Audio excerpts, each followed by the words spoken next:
Süper bahis. Süper bir his.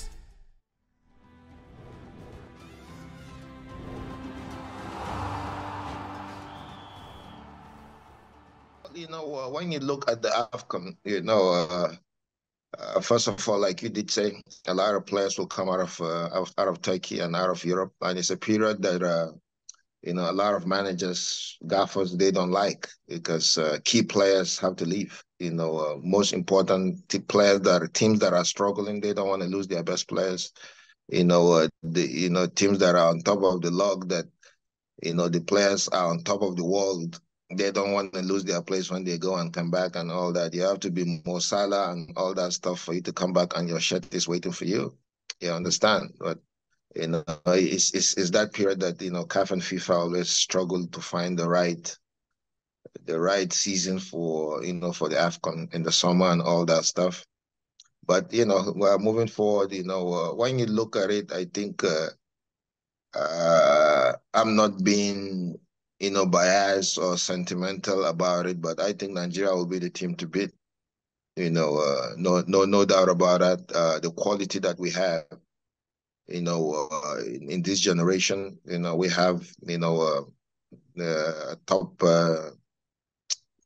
10 Ballon d'Or player in the African Footballer of the Year, in Osimhen. We have some strikers that are doing their businesses around Europe. But of course, you cannot overlook a country like Cote d'Ivoire, the host. They have some sexy good players. No doubt about that.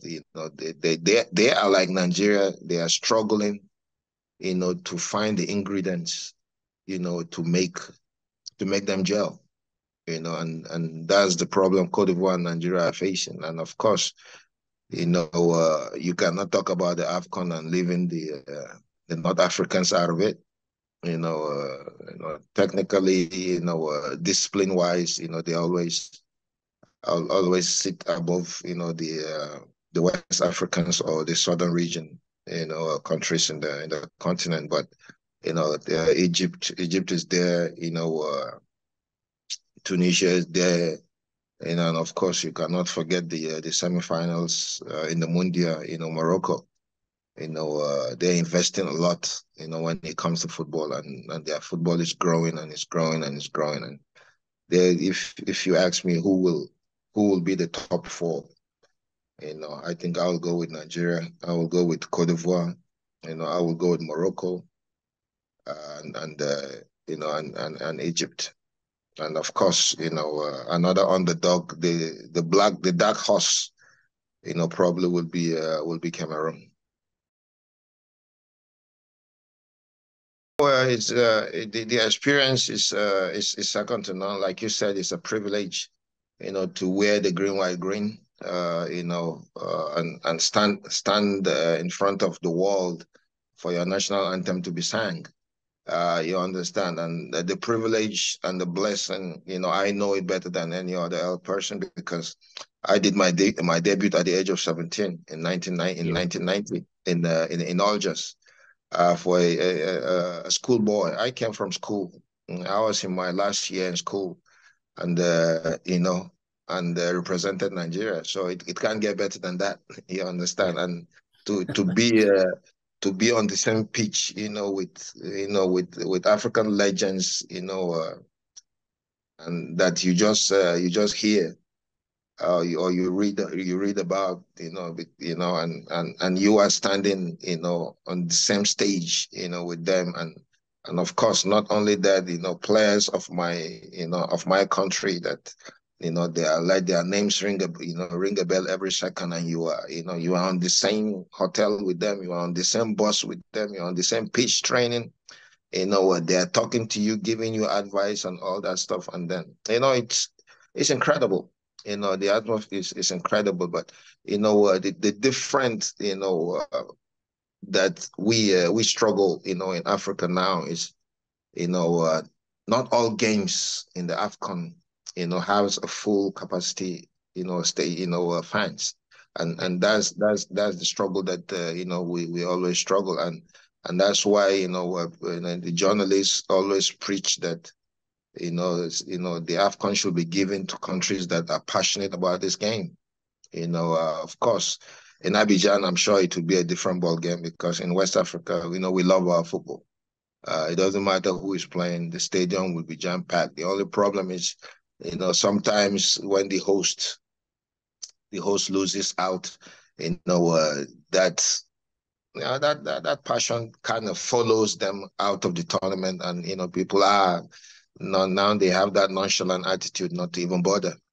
But with the stars that are trooping in, the atmosphere will be incredible. But will it be the same like the passion that we talked about from Turkey? It will be very, very difficult because and you have to be in Turkey to understand what I'm saying. If you as a fan is in the stadium, or you as a player, that you have 10,000, you have 20,000, 30, 40, 50, 60, 70,000. Everybody stands on their feet. Daniel Amokachi. Daniel, and you hear the echo.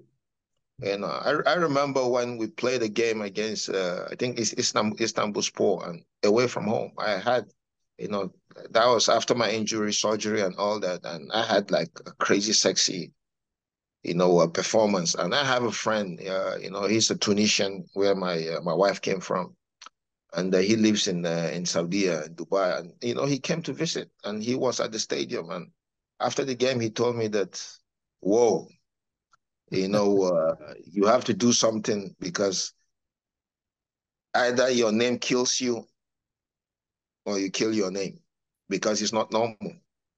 You understand? For 70,000 fans to be chanting someone's name during the game and after the game, they were in the stadium chanting your name. You have to do something. You have to, like, if you have any psychic or spirit, you have to go into prayers, because it's things like that kill someone's name. It's either you kill it or it kills you. And apparently, it killed me because I didn't play that football. Soon after that, I retired from professional football. You understand? So that's how passionate that we're talking about, and the difference between, Turkey's atmosphere and, the rest of the world, especially what we will experience, in Abidjan. He's sitting on top of the world, no doubt about that. And you can see, a day after, him being named African Footballer of the Year, he went back, banged a goal the next day.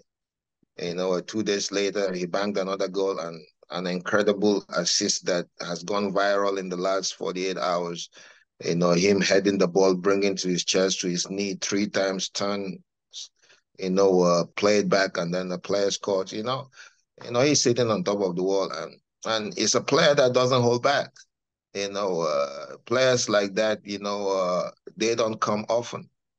And he's the only player, that a Nigerian would tell you that he plays with his heart among all the players that are playing for Nigeria. Because that's him. And players like that, when you say you want to change them, then you are killing their game. You're killing their game, because you have to allow the Diego Costa to be Diego Costa. You have to allow Roy Keane to be Roy Keane. You understand? You don't change. You change those players, then you are killing their game. So Osimhen is sitting on top of the wall. And every lips in Nigeria, sings Osimhen. Any lips in Africa, around the world, they sing Osimhen, because it's his time, and it's not a fluke. He's a hard worker. He's doing his business. So it cannot be a fluke. And it would be that nice to see that the Nigerian players will have that passion that he has to take it to the AFCON, because a player like that deserves to be an African Cup winner. The good thing about the AFCON, we always have players who the AFCON becomes, a stepping stone, and I cannot really give you one name in particular, but in each country there are players that, if given the opportunity, they always shine. They always shine. In 94 hours in 94. Emmanuel Amunike was on the bench throughout the tournament. He jumped in the final and he became an African Footballer of the Year and scored 2 goals that gave us the AFCON. That was the year we won it in 94. And then in 2013, we have a player called Sunday Umba from Nigeria who plays in Nigerian League that we believe in.